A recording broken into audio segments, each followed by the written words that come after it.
আসসালামু আলাইকুম রহমতুল্লাহি ওয়াবারাকাতুহু ইন্নাল হামদুলিল্লাহ ওয়াসসালাতু ওয়াসসালামু আলা রাসূলিল্লাহ ওয়া বা'দ। প্রিয় দর্শক, বিআরবি নিবেদিত ইসলাম ও সুন্দর জীবন অনুষ্ঠান থেকে স্বাগত জানাই আমি doctor Qutubuddin Bakhtiyar, powered by BRB hospitals limited.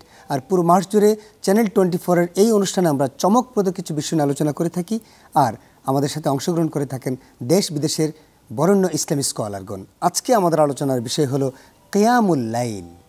আমাদের সাথে এই বিষয়ে আলোচনা করার জন্য উপস্থিত আছেন বিশিষ্ট দায়ী, ইসলাম স্কলার, লেখক, গবেষক ও কলামিস্ট ডক্টর আবুল কালাম আজাদ। আসসালামু আলাইকুম রহমতুল্লাহ। ওয়ালাইকুম আসসালাম। শেখ ভালো আছেন?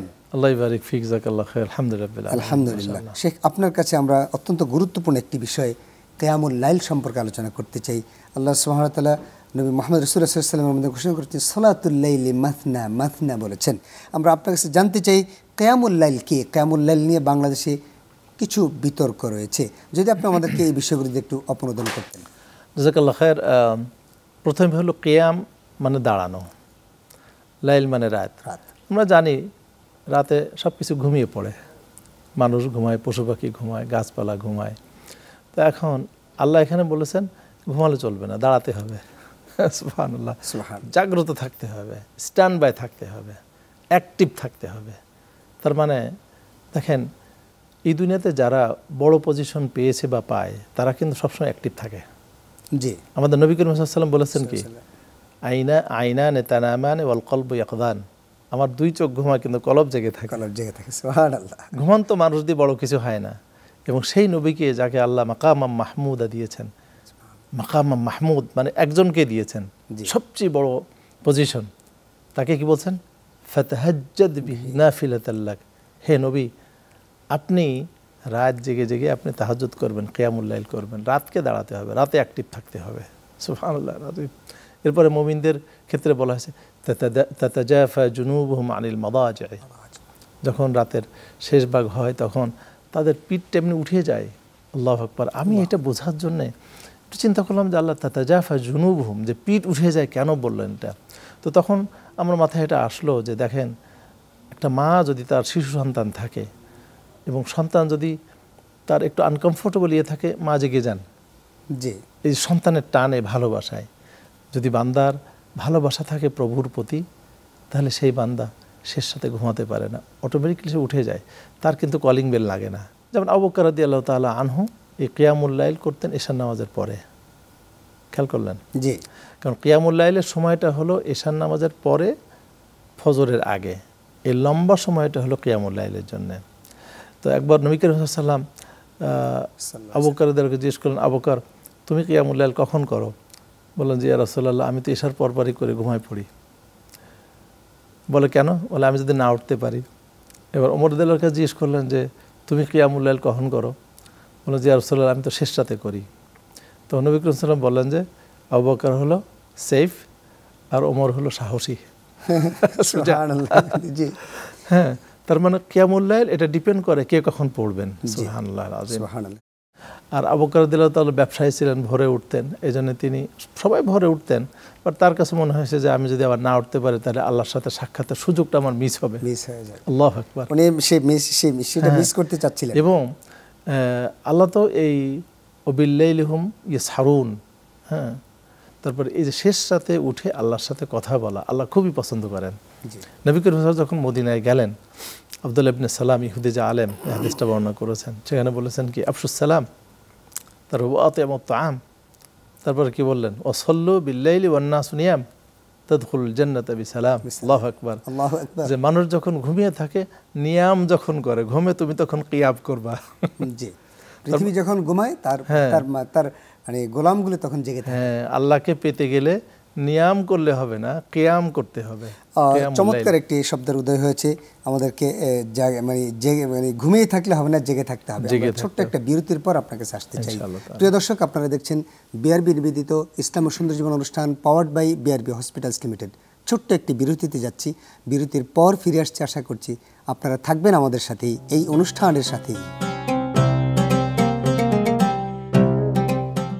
আসসালামু আলাইকুম রহমতুল্লাহি ওয়াবারাকাতুহু। প্রিয় দর্শক, বিরতির পর আপনাদেরকে আবারও স্বাগত জানাই বিআরবি নিবেদিত ইসলাম ও সুন্দর জীবন, powered by BRB hospitals limited এর সৌজন্যে। প্রিয় দর্শক, আমরা আজকে আলোচনা করছি কিয়ামুল লাইল সম্পর্কে। আমাদের সাথে আছেন শেখ ডক্টর আবুল কালাম আজাদ। শেখ, আপনার কাছে আমরা এবার জানতে চাচ্ছি, কিয়ামুল লাইল শেষ রাত্রে যদি হয় তাহলে আমরা কিভাবে পড়ব? জাযাকাল্লাহ খায়র। কিয়ামুল লাইল নবী করিম সাল্লাল্লাহু আলাইহি ওয়াসাল্লাম বলেছেন সলাতুল লাইলি মাসনা মাসনা। তো আব্দুল্লাহ ইবনে ওমরের কাছে জিজ্ঞেস করা হয়েছিল এই মাসনা মাসনা মানে কি? তখন তিনি বললেন তুসাল্লিমু বা'দা কুল্লি রাকাতাইনি, প্রত্যেক 2 রাকাতের পরে তুমি সালাম ফেরাবা, তারপর আবার নতুন নিয়ত করে আবার 2 রাকাত পড়বা। সুবহানাল্লাহ। সুবহানাল্লাহ। আর এক হাদিসে আছে নবী করিম বলেছেন তুমি যদি ভয় করো যে সুবহ সকাল হয়ে গিয়েছে তখন ফাউতির বি ওয়াহিদাতিন, তখন তুমি 1 রাকাতও পড়ে নিও কিয়ামুল লাইল। এবং আয়েশা রাদিয়াল্লাহু তাআলার কাছে হাদিস আছে যে নবী করিম সাল্লাল্লাহু আলাইহি ওয়াসাল্লাম সাধারণত 8 রাকাত বা 11 রাকাত উনি কিয়ামুল লাইল করতেন। বাট যেহেতু নবী করিম সাল্লাল্লাহু আলাইহি ওয়াসাল্লাম বলে দিয়েছেন মাসনা ওয়া মাসনা, 2 রাকাত 2 রাকাত, তিনি কিন্তু আসলে লিমিট করেন নাই। জি। এবং এটা আনলিমিটেড, 2 রাকাত করে যে যত পারে তত বেশি পড়তে পারে। এবং ইমাম মালিক রহমতুল্লাহ আলাইহি উনি ওনার সময় কিয়ামুল লাইল রমাদান এবং তার বাইরে, বিশেষ করে রমাদানে তারা 43 রাকাত পর্যন্ত করেছেন। তাহলে দেখা গেল যে কিয়ামুল লাইল 1 রাকাত থেকে শুরু করে 43 রাকাত পর্যন্ত পড়া যায়। নবী করিম সাল্লাল্লাহু আলাইহি ওয়াসাল্লাম 43 রাকাত পড়েছেন বলে জানা যায় না, কিন্তু উলামায়ে কেরাম বলেছেন যেহেতু ফাতাহাজ্জাদ বিহি নাফিলাতাল লাক, এটা হলো নফল। আসা আইয়া বাসাকা রাব্বুকা মাকামান মাহমুদা। সুবহানাল্লাহিল আযীম। নবীর জন্য তো মাকাম মাহমুদ এটা ঠিক করা আছে, কিন্তু আমরা নবীর যদি একটু ধারে কাছে থাকতে পারি, সুবহানাল্লাহিল আযীম, তাহলে এই তাহাজ্জুদটা করতে হবে, কিয়ামুল লাইলটা করতে হবে। আমাদের সমাজে একটা মিসকনসেপশন আছে যে তারাবি এবং কিয়ামুল লাইল এক, এবং অনেকেই সেটাকে এক করেন।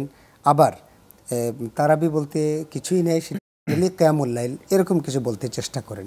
যদি একটু বলতেন যে কোরআন এবং সুন্নাহর আলোকে। আমার ক্ষুদ্র জ্ঞানে যেমন হাদিসে সালাতুত তারাবিহ বলতে আসলে এরকম ক্লিয়ার কোনো সংখ্যা বলা হয় না, খেয়াল করছেন? এটা আসছে খোলাফায়ে রাশেদের যুগ থেকে। এখন প্রবলেম হয়েছে যে এক এক সাহাবী এক এক রকম আমল করেছেন। এখন আমাদের পরবর্তী উলামায়ে কেরাম মনে করেছেন আচ্ছা উনি এই তারাবি পড়েছেন, আমরা ওটাও পড়বো, নবী করিম সাল্লাল্লাহু আলাইহি ওয়াসাল্লাম আবার শেষ রাতে পড়েছেন সেটাও পড়বো। জি, আমার আন্ডারস্ট্যান্ডিং হলো এটা, যে বেশি বেশি আমল করার একটা ইন্সপিরেশন থেকে, প্রবণতা থেকেই, যে উনি এটা করেছেন ওটাও আমি করব, আর শেষ রাতে যারা করেছেন এটাও আমি করব, এইটাই হলো আসল ব্যাপার। কিন্তু এখন এটা নিয়ে আবার ডিবেট করা যে তারাবি পড়লে কিয়ামুল লাইল করা যাবে না, কিয়ামুল লাইল করে তারাবি পড়া যাবে না, আমার মনে হয় এই বিষয়টা এই পর্যায়ে নিয়ে যাওয়াটা ঠিক না। কিন্তু আলহামদুলিল্লাহ ঢাকা শহরে এখন, ঢাকা সিটির কথা আমি বলছি যেহেতু আমরা ঢাকা সিটিতে থাকছি, কিয়ামুল লাইল ঢাকা শহরে এখন আনুষ্ঠানিকভাবে অনেক জায়গায়। সুবহানাল্লাহ। না দেখেন আমাদের হারামাইন শরীফেও কিন্তু কিয়ামুল লাইলকে আলাদা করা হয়, এবং আমরা তাদেরকে এইভাবে আস্থা রাখি যে মানে সহিহ আমলের ব্যাপারে তারা খুবই কনসাস। সুতরাং আমরা যদি কেউ কিয়ামুল লাইল করতে চাই নফলের নিয়তে, নিশ্চিতভাবে সেটাকে বেদাত বলা ঠিক হবে না। আমি মসজিদে আমরা অনেক সময় দেখতে পাই যারা 8 রাকাত পড়েন তারা মসজিদের প্রথম কাতারে থাকেন, থাকার পর 8 রাকাত পরে ওনারা সামনে থেকে চলে যান।